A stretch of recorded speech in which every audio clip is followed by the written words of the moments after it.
Sa pag-ikot ng mga dambuhalang LSC sa tuktok ng mga burol, may lihim na bumubuhay at nagbibigay liwanag sa ating mga tahanan. Tahimik man ang paligid, isang makapangyarihang sigla ang bumubukal dito.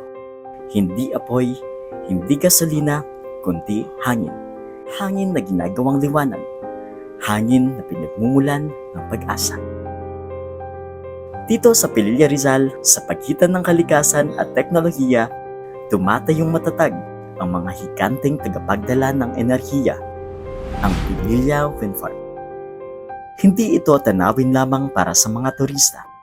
Isa itong himig ng modernong panahon na pinanggagalingan ng kuryente. Tahimik, malinis, at buhay ang hatid sa mga komunidad. Sinong mag-aakalang ang ihip ng hangin maaaring maging ilaw sa ating mga gabi? Taong 2015 ay opisyal na binuksan ang Pililla Wind Farm na ito. Ito ay isang joint venture sa pagitan ng Vena Energy at Alternergy Philippine Holdings Corporation.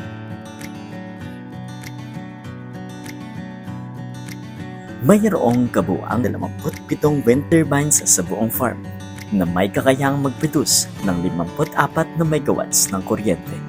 Ang kuryenteng ito ay tumutulong sa pagbibigay ng malinis at sustainable na enerhiya sa mga lugar sa Luzon. Ang mga wind turbines ay may taas na umaabot sa 125 metro at may mga blades na humahaba na hanggang 60 metro.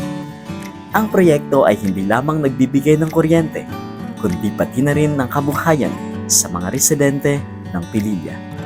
Sa pamamagitan ng mga programang pangkabuhayan at suporta sa mga lokal na negosyo, ang wind farm ay naging daan para sa pag-unlad ng komunidad.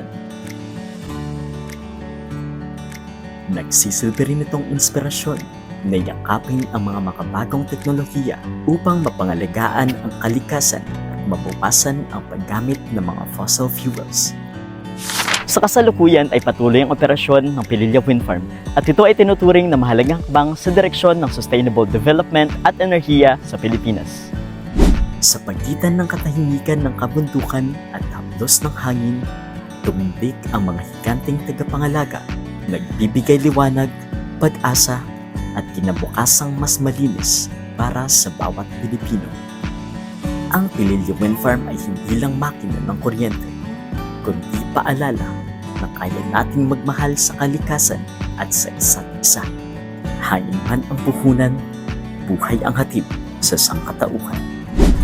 Muli, ako si Maestro at ito ang Maestro's Road Diaries.